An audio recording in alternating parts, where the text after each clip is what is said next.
What's up, guys? On today's episode we got a digital dash straight from Australia from the guys at powertunedigital.com.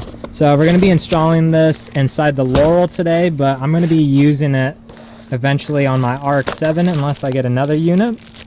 So what's cool about this unit here, it has GPS, so you don't even have to have a speed sensor. As you can see, this is awesome. So this is gonna display oil temps, coolant temps, speed, tack, all that stuff.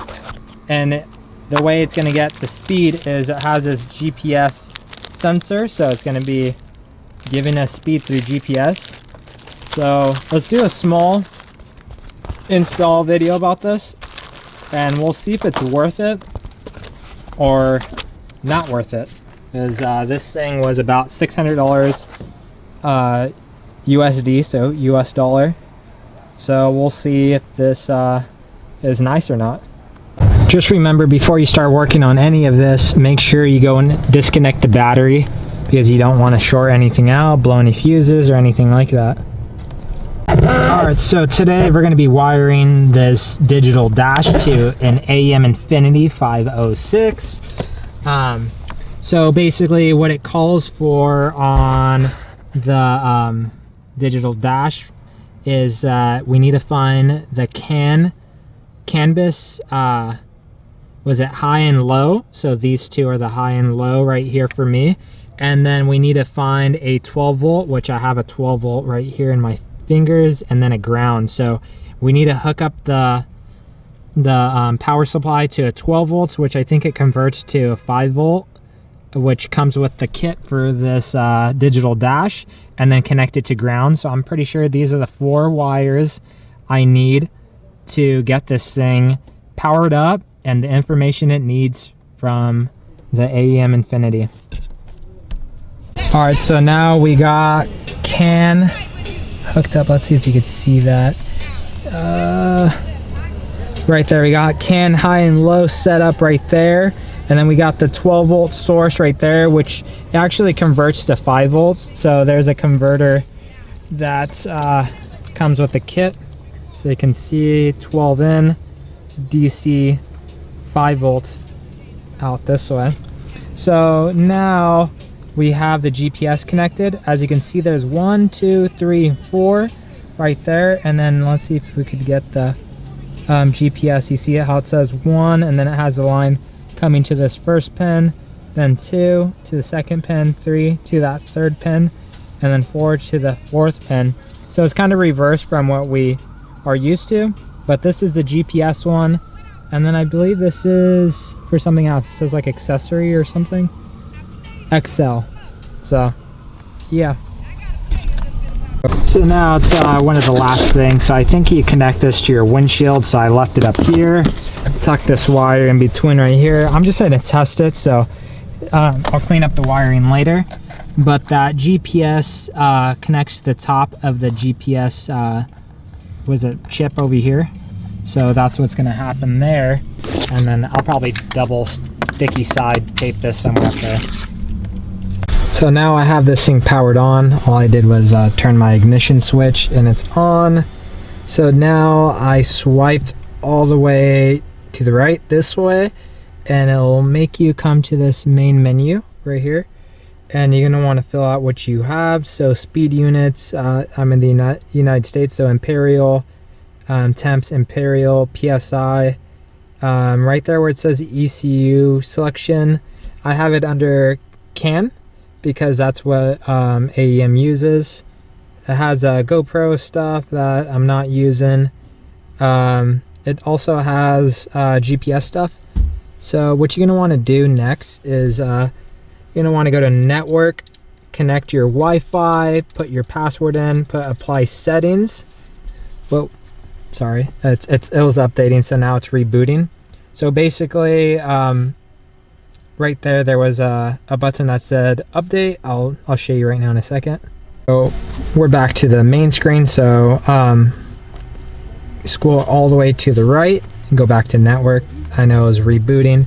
So right there in the glare it says update right there. So you're gonna press on update, make sure it's it updates all the way. And then over here under startup, you're gonna wanna go to startup daemon or whatever. And then you're gonna go, I'm AEM, so I'm gonna put AEM and then press apply, which I already did, but I'll do it anyways. It's just gonna reboot, and yeah. All right, so I just started the car, and yeah, so everything's all reading now. I gotta adjust these tabs. So basically you could put whatever you want here. Here's oil temp, and here's engine coolant temp. You could change all the colors, shift lights and stuff like that. You see how it changes colors and stuff like that. You could change all that stuff. But basically how I did it for the AEM Infinity, right there, the CAN bit rate has to be at 500, and then AEM version 2, and then you would press apply, and that's how you would get it for the AEM Infinity. You could change these squares right here. You could change everything, change gauge size, font, everything, change main value, change title, all that jazz. You could do a lot of stuff here. You could set warnings right here, as you can see. Set warnings, set minimum warnings for anything you want to. So you could do it for it right here. It's I don't know if you can see that. It says ECT, so engine coolant temp, oil temp, fuel, battery, brake pressure, or whatever. You could basically put any cell you want. So I could tap on this cell, remove gauge. I could add one.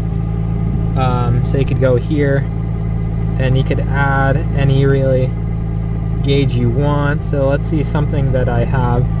Let's go air fuel ratio. We'll go let's see, add square. Where did that get? Right here, it got added right here. For some reason it's not reading air fuel ratio right now.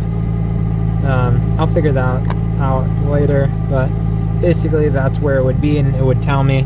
Doesn't matter because I have a gauge right there for the Laurel. But yeah, so basically there's a bunch of different stuff you could do. Just a lot of different sensors. So this would be boost. Let's go see if this one reads already. Add square, boost. No, it's not reading, but yeah, it is what it is. I'll figure it out later and see how to connect all this stuff. Right now what's important to me is engine coolant temp, and then the oil temp. Air fuel ratio is here, which is very important to me. Obviously revs, you could add shift lights to it. You could see these little bubbles. They're kind of, you could use them as shift lights. So it's pretty rad. I'm gonna play around with this thing and tell you guys how it goes. But for now, that's gonna be the install video. Thanks for the support from PowerTune Digital. They're awesome guys. Man, I can't wait to get this thing going. I want to see how the GPS works on that, and I'll make a separate video about, you know, cruising around in this thing and really getting some seat time and using this and seeing how I like it. And yeah, I'm also making like a bracket for this thing. It's going to cover the rest of my gauges except my gas gauge. So yeah, I'm gonna make that out of some sort of material. I'm not sure yet. Maybe wood grain. That'd be tight because the Laurel has the wood grain. So maybe like a nice piece of wood or something. I don't know. We'll see. So that's gonna be the end of the video. Thank you for all the views for my last video. I really appreciate it. I'm super stoked on the direction we're going. And if you like this video, if you like my previous videos, please give us a thumbs up. Like, subscribe, and comment. I'm really good at, you know, replying to comments, so let me know what I could fix or what you guys want to see, and yeah, have a good day.